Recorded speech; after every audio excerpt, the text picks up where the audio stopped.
Gospel of Matthew chapter 16 verse 1 to 28. The demand for the miracle. Some Pharisees and the Sadducee who came to Jesus wanted to trap him. So they asked him to perform a miracle for them to show that God approved of him. But Jesus answered, "When the sun is setting, you say, 'We are going to have fine weather because the sky is red.' And early in the morning you say, 'It is going to rain because the sky is red and dark.' You can predict the weather by looking at the sky, but you cannot interpret the sign concerning these times.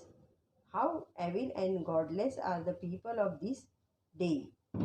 You ask me for the miracle. No, the only miracle you will be given is the miracle of Jonah." So he left them and went away.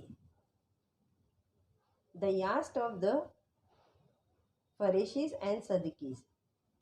When the disciples crossed over to the other side of the lake, they forgot to take any bread. Jesus said to them, "Take care, be on your guard against the yeast of the Pharisees and Sadducees." They started discussing among themselves. "He said this because we didn't bring any bread." Jesus knew what they were saying, so he asked them, "Why are you discussing among yourselves about not having any bread? How little faith you have! Don't you understand yet? Don't you remember when I broke the 5 loaves for the 5,000 men? How many baskets did you fill? And what about the 7 loaves for the 4,000 men? How many baskets did you fill? How is it that you don't understand that I was not talking to you about bread? Guard yourself from the yeast of the Pharisees and the Sadducees." Then the disciple understood that he was not warning them to guard themselves from the yeast used in bread, but from the teaching of the Pharisees and the Sadducees. Peter's declaration about Jesus.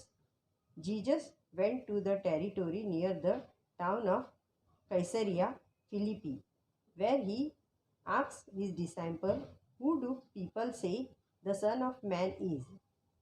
"Some say John the Baptist," they answered. "Others say Elijah, while others say Jeremiah or some other prophet." "What about you?" he asked them. "Who do you say I am?"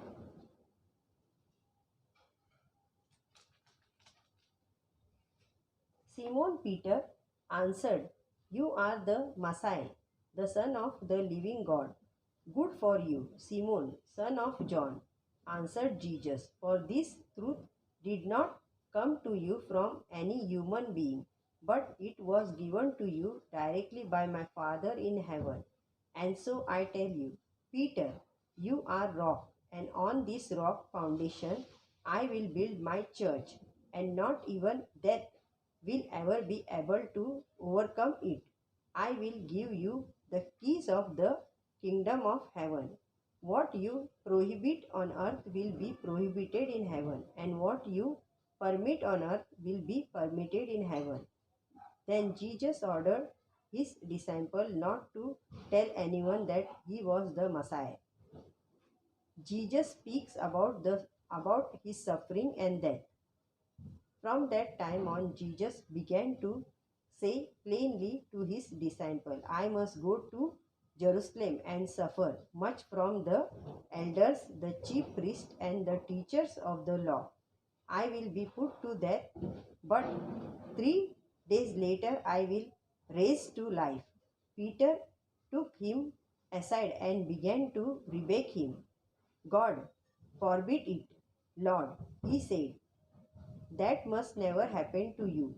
Jesus turned around and said to Peter, "Get away from me, Satan. You are an obstacle in my way, because this thought of yours don't come from God, but from human nature."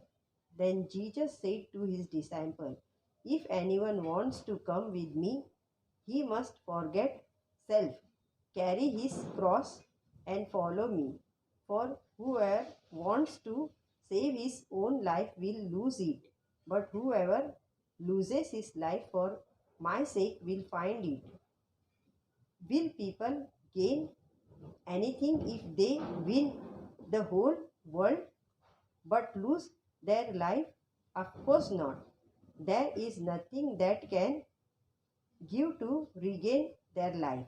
For the Son of Man is about to come in the glory of his Father with his angel, and then he will reward each one according to his deeds.